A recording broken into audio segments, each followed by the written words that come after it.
Bismillahirrahmanirrahim. Alhamdulillahirabbil alamin arrahmanir rahim maliki yaumiddin. Iyyaka na'budu wa iyyaka nasta'in ihdinas siratal mustaqim. Siratal ladzina an'amta 'alaihim ghairil maghdubi 'alaihim waladdallin. Amin ya rabbal alamin. Jamaah majelis yang dimuliakan Allah Subhanahu wa taala, belum sama-sama kita tutup majlis kita dengan doa maulid. Fahina koruba awan wadi hadal habib. Sebelum kita sama-sama setiap hadir majlis, kita diri baca sholawat ya Nabi salam. Itu ada riwayat, ada pasal fahina koruba awan wadi hadal habib. Maka di saat sejarahnya ketika Rasulullah lahir, maka di saat-saat detik-detik mendekati waktu manusia yang paling mulia ingin dilahirkan oleh Allah Subhanahu wa taala, a'lanatis samawati wal arduna wa man fihinna bitarhib. Jadi pas malam Ahad malam Senin ataupun Minggu malam Senin, ketika di waktu Rasulullah mau dilahirkan, menjelang masuk ghurubus syamsi, terbenamnya matahari, berarti maghrib di waktu hari Minggu.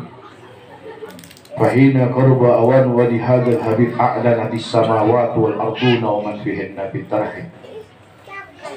Oleh Allah diumumkan pertama di langit, diumumkan oleh Allah, ketahuilah wahai ciptaanku seluruhnya, bahwa sesaat lagi menjelang waktu subuh malam nanti aku akan keluarkan manusia yang menjadi pilihanku, kekasihku Muhammad. Diumumkan oleh Allah di langit, semua udah berisik menyambut lahirnya sang kekasih, yaitu Nabi Muhammad. Wa amtaru judul ilahi ala ahli wujudi tasid. Sehingga ketika saat itu, malam itu tepat tanggal 12 Rabiul Awal, banyak sekali deras hujan rahmat dari Allah. Ketika malam itu yang lagi susah disenangkan oleh Allah, nggak ada orang kelaparan malam tersebut. Ketika malam tersebut orang yang saat itu sakit, Allah sembuhkan, diangkat penyakitnya oleh Allah, karena satu sebab ingin menyambut lahirnya Nabi Muhammad. Belum lahir Rasulullahnya, malam di saat menjelang dilahirkannya Nabi. Wa amtaru judil ilahi ala ahli wujudi di tasid wa alsinatul malaikat bitabsiri lil alamin ta'in. Nah, ketika itu malaikat sudah berisik sampai suara malaikat terdengar kepada penduduk bumi, sampai orang-orang di Mekah itu bingung, suara dari mana ini? Apa suara tersebut? Tasbihnya malaikat ingin menyambut manusia yang ditunggu-tunggu. Subhanallah. Makanya ketika kita sebelum diri itu kita baca subhanallah walhamdulillah, agar kita bisa ikut menyambut, senang menyambut lahirnya Nabi Muhammad seperti para malaikat. Makanya dibaca subhanallah alhamdulillah. Kenapa kau baca gitu Ustaz? Karena ketika waktu Nabi mau dilahirkan, malaikat teriak, berzikir, menyebut tasbih, karena ingin menyambut lahirnya Nabi Muhammad. Terus sampai di saat waktunya telah tiba, bayangkan ketika detik-detik Nabi Muhammad dilahirkan, fahadarat bi taufikillah sayyidatu Maryam wa sayyidatu Asia. Allah kirim seorang perempuan, kalau kita bilang bidannya. Jadi Siti Aminah ibunya Nabi mau lahirin Nabi Muhammad, itu nggak ada bidannya, bingung. Suaminya sudah nggak ada, meninggal dunia, Abdullah. Rasulullah ketika mau lahir udah nggak ada ayahnya. Maka ketika Siti Aminah ingin melahirkan anak yang mulia, anak yang agung, anak yang istimewa, anak yang dikandung, yang ada di perut daripada ibunya Siti Aminah, itu adalah kekasihnya Allah Subhanahu wa taala. Bingung Siti Aminah, siapa yang akan menemaniku nanti ketika aku melahirkan Muhammad, ketika aku akan melahirkan bayiku?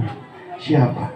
Karena izin Allah, karena kekasihnya Allah, Allah kirim Siti Maryam sama Siti Aisyah. Siapa Siti Maryam, Siti Aisyah? Siti Maryam adalah ibunya Nabi Isa. Memang zamannya sama Ustadz, Siti Maryam sama Nabi Muhammad ketika lahir sama? Beda. Ribuan tahun sudah meninggal dunia Siti Maryam, tapi dihadirkan roh suci mulia Siti Maryam oleh Allah untuk menemani Siti Aminah proses melahirkan Nabi Yuna Muhammad. Siti Aisyah sama dihadirkan. Bukan hanya Siti Maryam dan Siti Aisyah yang menyaksikan lahir proses kelahirannya Nabi Muhammad, proses kelahirannya Siti Aminah. Fahadat bitaufiqillah Sayyidatun Maryam wa Sayyidatun Aisyah wa ma'ahuma minal huril ain man kasamallahu lahu minas syarafi bil kismatil wafiyah. Ketika itu diiringi oleh para bidadari dari surga, turun semua, nggak ada yang ada di langit, semua turun ke dunia menyaksikan kelahirannya Nabi Muhammad. Sehingga kosong di langit, kosong, ingin menyambut. Sampai-sampai ada satu sungai di dalam surga. Bohongan, ini hanya sungai di dalam surga, biasanya mengalir, tapi di saat Nabi mau lahir, ini sungai berhenti, nggak mau mengalir. Sampai ditanya sama Allah, hei sungai, kenapa kau tidak mengalir di dalam surgaku? Karena aku senang menunggu kelahiran Nabi Muhammad. Sungai di dalam surga menghormati dan memuliakan detik-detik kelahiran Nabi Muhammad. Sungai di dalam surga berhenti mengalir karena menunggu lahirnya Nabi Muhammad. Sampai pada waktunya ketika itu Nabi Muhammad dilahirkan wasubhul kamali minan nuri an amud, maka hampir sempurnanya di waktu sepertiga malam. Kalau dihitung jam, perkiraan jam 2 sampai menjelang subuh. Ketika itu jam 2 menjelang subuh Nabi Muhammad ingin dilahirkan. Rasulullah ingin dilahirkan. Rasulullah ingin keluar. Rasulullah ingin proses melahirkan Siti Aminah. Itu kira-kira kalau dihitung jam 2 sampai menjelang subuh. Wasubuhul kamali minan nuri an amud wa baradal hamidul mahmud, kata Habib Ali Al-Habsyi. Maka semua berteriak siap menyambut bayi yang mulia Nabi Muhammad. Ketika lahir Nabi Muhammad, keluar dari perutnya, sampai ada 2 riwayat.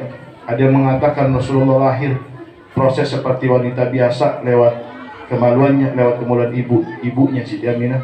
Ada yang mengatakan ketika Nabi mau melahirkan, semua mata ditutup. Siti Aminah ditutup oleh Allah matanya. Ibunya Rasulullah ditutup matanya oleh Allah. Siti Maryam ditutup matanya oleh Allah. Bi'aidil kudrah, dengan tangan kekuasaan Allah, Allah langsung ambil sendiri Nabi Muhammad dari perut yang mulia Siti Aminah. Sehingga ketika Nabi Muhammad lahir, keluar dari perutnya Siti Aminah, sujud kepada Allah Subhanahu wa taala. Nabi Muhammad dalam keadaan sujud kepada Allah Subhanahu wa taala. Bukan hanya sampai di situ, Nabi Muhammad sudah dalam keadaan memakai celak. Nabi ketika lahir sudah memakai celak, dipakaikan oleh Allah Subhanahu wa taala. Maktu as-surrah, balinya, ari-arinya sudah putus. Siapa yang memutuskan? Siti Aminah? Bukan. Bidannya? Bukan. Tetangganya? Bukan. Langsung Allah bi'aidil kudrah, dengan tangan kekuasaan Allah. Ari-arinya Nabi Muhammad diputus langsung oleh tangan Allah dengan kekuasaan Allah. Bukan hanya sampai di situ. Makhulan, makhtunan, sehingga Nabi Muhammad pun ketika lahir sudah dicela, sudah terputus ari-arinya, dan sudah dikhitan. Bayangkan, ada manusia ketika lahir sudah disunat? Ada? Kecuali Nabi Muhammad. Siapa yang mengkhitan Rasulullah? Allah sendiri. Jadi pas Nabi lahir, Nabi dalam keadaan sujud. Ketika sujud dipanggil oleh Allah, ya Habibi, wahai kekasihku, selamat datang ke alam dunia ini. Sehingga Rasulullah ketika sujud menoleh, Rasulullah, wajah Rasul menoleh ke atas langit sambil fahamidallah, sambil memuji Allah. Sehingga ketika itu diambil bayi Nabi Muhammad, dibawa keliling langit sama Allah. Diumumkan oleh Allah, inilah kekasihku Muhammad, yang mana nanti di hari kiamat Tidak ada yang sanggup meminta pertolongan kepada aku, kata Allah, kecuali lewat pintunya Nabi Muhammad.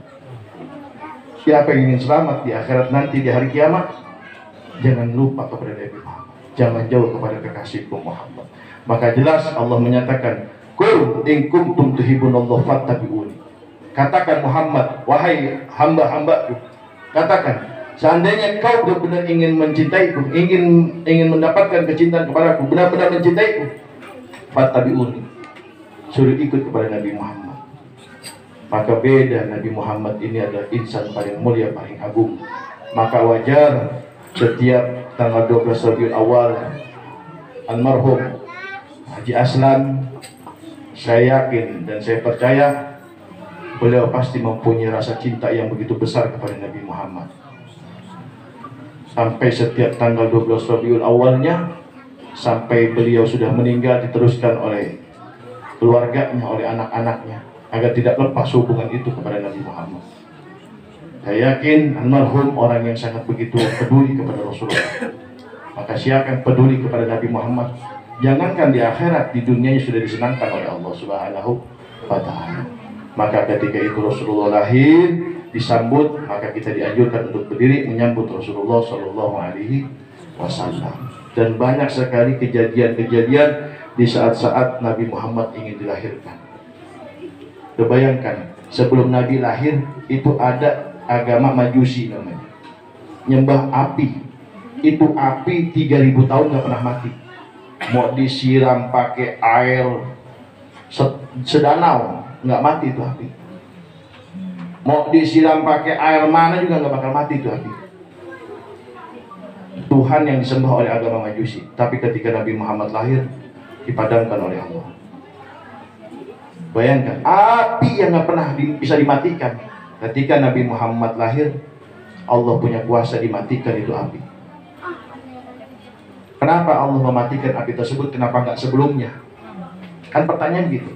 Kenapa kok apinya nggak dimatiin sama Allah sebelum Nabi lahir?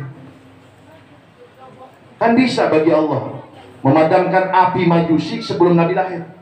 Tapi kenapa pas Nabi lahir dimatikannya oleh Allah? Apa alasannya?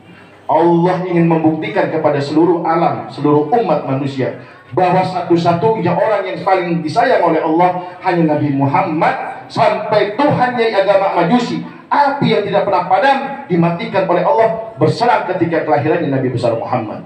Bayangkan coba, istana Romawi yang disembah oleh orang-orang Kristen itu nggak pernah hancur. Tapi kenapa dihancurkan oleh Allah ketika Nabi lahir? Kenapa nggak sebelumnya? Allah pengen ngebuktiin, aku benar-benar cinta kepada Nabi Muhammad, sehingga dimatikan dan dihancurkan oleh Allah ketika berserang Nabi lahir.